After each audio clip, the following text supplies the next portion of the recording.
नमस्कार, मी आहे शेख पाशा आणि आपण पाहत आहात जनएकता आवाज। दिल्लीतील जंतर मंतर येथील सामाजिक कार्यकर्ता सोनम वांगचुक आणि अभिजित दिपके यांच्या नेतृत्वाखाली सुरू असलेल्या आंदोलनाला आता महाराष्ट्रातील लातूर शहरातून पाठिंबा मिळाला आहे। लातूर शहरातील नागरिक, सामाजिक कार्यकर्ते, युवक आणि विविध संघटनांच्या प्रतिनिधींनी एकत्रित येऊन या आंदोलनाला नैतिक पाठिंबा जाहीर केला। यावेळी उपस्थितांनी आंदोलनाला मागण्याकडे केंद्र सरकारने गांभीर्याने लक्ष द्यावे आणि शांततापूर्ण लोकशाही मार्गाने सुरू असलेल्या आंदोलनाचा आदर करावा अशी भूमिका मांडली आहे। आंदोलनाला पाठिंबा देताना नागरिकांनी सांगितले की देश हिताशी संबंधित प्रश्नावर नागरिकांनी शांततापूर्ण आणि संविधानिक मार्गाने आवाज उठवणे हा लोकशाहीचा महत्त्वाचा भाग आहे। त्यामुळे जंतर मंतर येथे सुरू असलेल्या आंदोलनाबाबत सरकारने संवाद साधून योग्य निर्णय घ्यावा अशी अपेक्षा व्यक्त केली।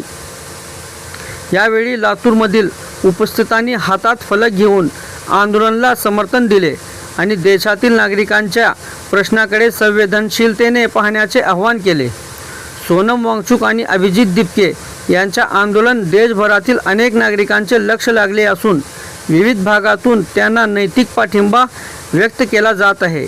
त्याचाच एक भाग म्हणून लातूर शहरातील नागरिकांनीही आपली भूमिका स्पष्ट केली। या आंदोलनामुळे पुढे काय घडामोडी होतात, सरकारची भूमिका काय राहते आणि आंदोलनाच्या मागण्यावर कोणता निर्णय घेतला जातो याकडे सर्वांचे लक्ष लागले आहे। या संपूर्ण घडामोडीबाबत तुमचे मत काय? लातूरकरांनी दिलेला हा पाठिंबा योग्य वाटतो का? तुमचे मत आम्हाला कमेंटमध्ये जरूर कळवा।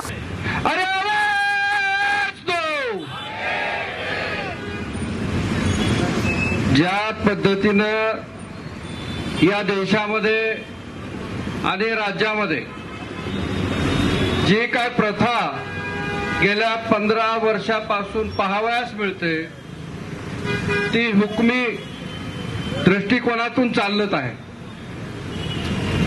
मी गेली 30 वर्ष सामाजिक चळवळीत राहिलो।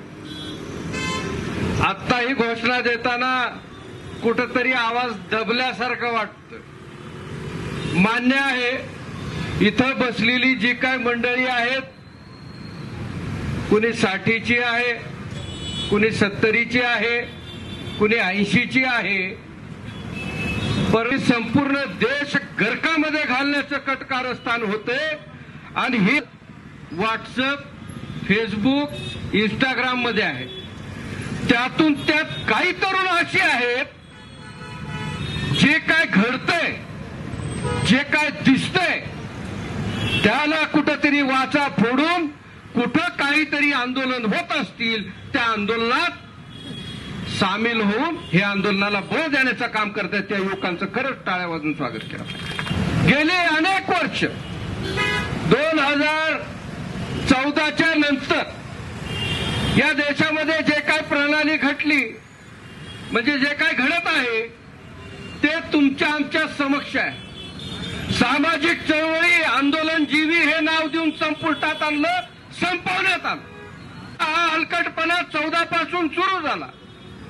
त्यातून वेगवेगळ्या पद्धतीचे स्टेटमेंट आणून वेगवेगळ्या चळवळी आणि राजकीय पक्ष सुद्धा फोडून त्याचा सत्यानाश करण्याचं कटकारस्थान ह्या भाजप आणि संघाच्या लोकांनी केलं। मग चळवळ कशी चालवायची? चळवळीला वाचा कोण फोडणार आहे? एक माणूस निघाला तुमच्यातला, आमच्यातला, मराठवाड्याचा युवक दिपके। त्यांनी ही चळवळ चालवली आणि दिल्ली गाठली। दिल्ली गाठल्यानंतर वांगचुक नावाचा सर्वसाधारण माणूस, चळवळीतला माणूस, ज्याला देशानं भूषवलं, आंतरराष्ट्रीय पद्धतीवर तिथं काम केलं, ते आंतरराष्ट्रीय पद्धती ह्याच्यावरती भूषवण्यात आलं। अशा माणसाला सुद्धा जेलमध्ये टाकण्याचं पाप या सरकारने केलंय।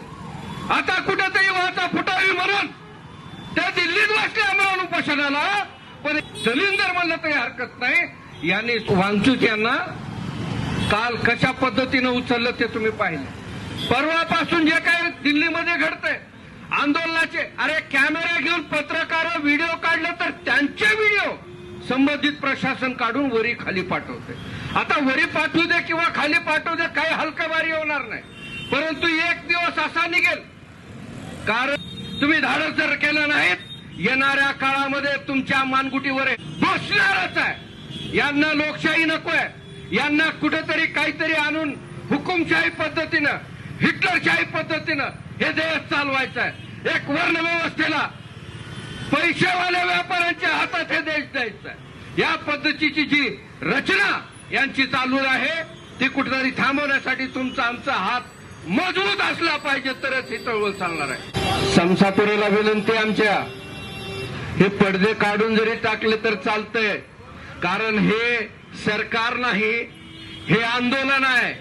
पडदे लावून आंदोलन दडपण्याचं काम हे सरकार करू शकते, आंदोलनकारी करू शकत नाही. त्यासाठी माझी विनंती आहे की हे पडदे काढून